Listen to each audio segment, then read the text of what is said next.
And you're back with Third Degree. The Krugersdorp Magistrates Court was packed to capacity when Zain van Tonder and Rudolf Viviers applied for bail.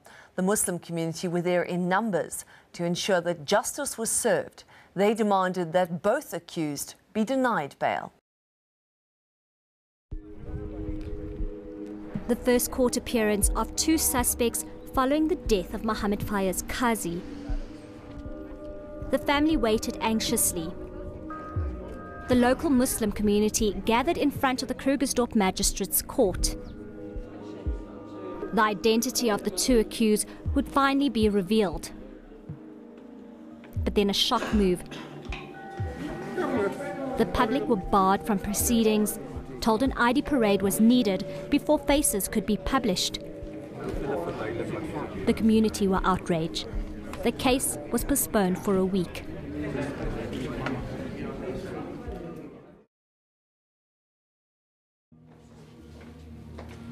At the next hearing, family and friends crowded in to get a view of the accused. Rudolf Viviers and Zain van Tonder. Were these the men responsible for the death of Mohammed Kazi? Zain van Tonder's ex-father-in-law and fiancé were there to support the accused. Van Tonder was only charged with assault. He applied for 2,000 rand bail. He'd missed the birth of his child after his arrest and asked the court for leniency. Viviers was charged with assault and murder. In court, it was alleged Mohammed died from blunt force trauma after kicks to the head. Viviers asked for bail of 5,000 rand.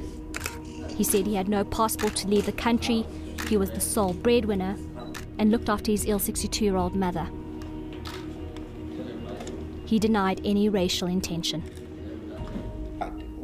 Judge Reginald Dana had to make a tough decision. Even the ANC at this day and time, in our lovely Republic of South Africa, it is lamentable after the adoption of our wonderful Constitution, after the former President Nelson Mandela had preached reconciliation of all different inhabitants of South Africa, that incidents of this nature still occur, which causes anger, anguish, and outrage in our various communities, and also cause unnecessary tensions. Truly, that is lamentable. Before court today, the two accused waited to hear their fate. Bail is not used for the purpose of punishment. It is only used to persuade an applicant to attend his trial, and it must fit his pocket. Therefore, applicant accused number 2 is admitted to bail of 2,000 rand, and applicant accused number 1, bail denied. He added he'd taken into account the concerns of the Muslim community. Viviers' mother was devastated. She couldn't believe her son was now confined to jail. Van Tonder's fiancé was equally shocked, but relieved her partner would not be separated from her. We tried to speak to the families of the accused. They first agreed, then turned off their phones. Little is known about the two of them, but we did establish that both live in Rustenburg and work in nearby mines. It's a conservative town known for agriculture and mining, with a large Afrikaans population. A monument of President Paul Kruger stands tall. So was the attack on Mohammed a scuffle that went terribly wrong, or a hate crime?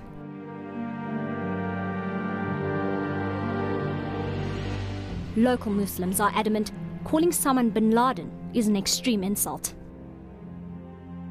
Osama Bin Laden has been looked at as an embodiment of evil across the world due to 9/11 attacks that had happened. So I would take offense to it being called that name, and many Muslims would throughout the world.